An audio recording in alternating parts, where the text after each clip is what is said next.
Ipagtatanggol kayo ni Yahweh, pumanatag lamang kayo. Nang maharap ang mga Israelita sa dagat na pula at papalapit ang hukbo ng Ehipto, natakot sila at nawalan ng pag-asa. Wala silang sapat na lakas o paraan upang iligtas ang kanilang sarili. Ngunit sa gitna ng kanilang takot, pinaalalahanan sila ng Diyos na Siya ang lalaban para sa kanila. Hindi nila kailangang umasa sa sariling kakayahan, kundi magtiwala sa kapangyarihan at katapatan ng Panginoon. May mga pagkakataon din sa buhay natin na tila wala tayong magawang paraan upang ayusin o ipagtanggol ang sarili.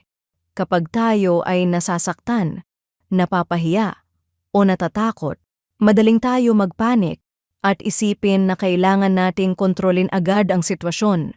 Subalit ipinapakita ng salita ng Diyos na ang tunay na pananampalataya ay natututong magtiwala na ang Panginoon ay kumikilos kahit sa mga laban na hindi natin kayang harapin mag-isa.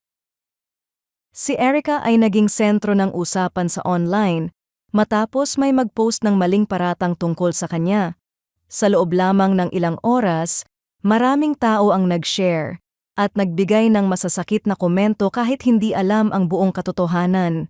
Gusto niyang ipagtanggol agad ang sarili at patulan ang bawat akusasyon, pero habang ginagawa niya ito, lalo lamang siyang napagod at natakot.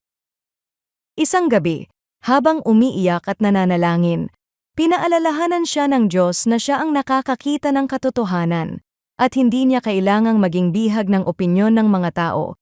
Hindi agad nawala ang masasakit na salita, subalit sa paglipas ng panahon, nakita niya kung paano unti-unting inilantad ng Diyos ang katotohanan at binigyan siya ng kapayapaan at lakas upang magpatuloy ng hindi naghihiganti. Tayo rin ay pinaaalalahan ng huwag mamuhay sa takot o pagkataranta, kundi sa pagtitiwala sa Panginoon. Si Kristo ang ating tunay na tagapagligtas at tagumpay, kaya maaari tayong magkaroon ng kapayapaan kahit sa gitna ng pinakamahihirap na laban sa buhay. Tapat na kumikilos ang Diyos para sa kanyang mga anak ayon sa kanyang karunungan at perpektong panahon. Panginoon, kapag ako ay humaharap sa mga pagsubok at laban sa buhay, tulungan mo akong tumugon ng may pananampalataya. Sa halip na takot o galit, turuan mo akong manalangin at maghintay sa iyo.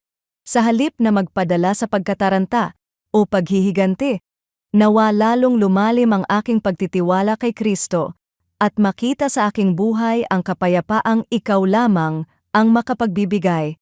Sa pangalan ni Jesus, Amen.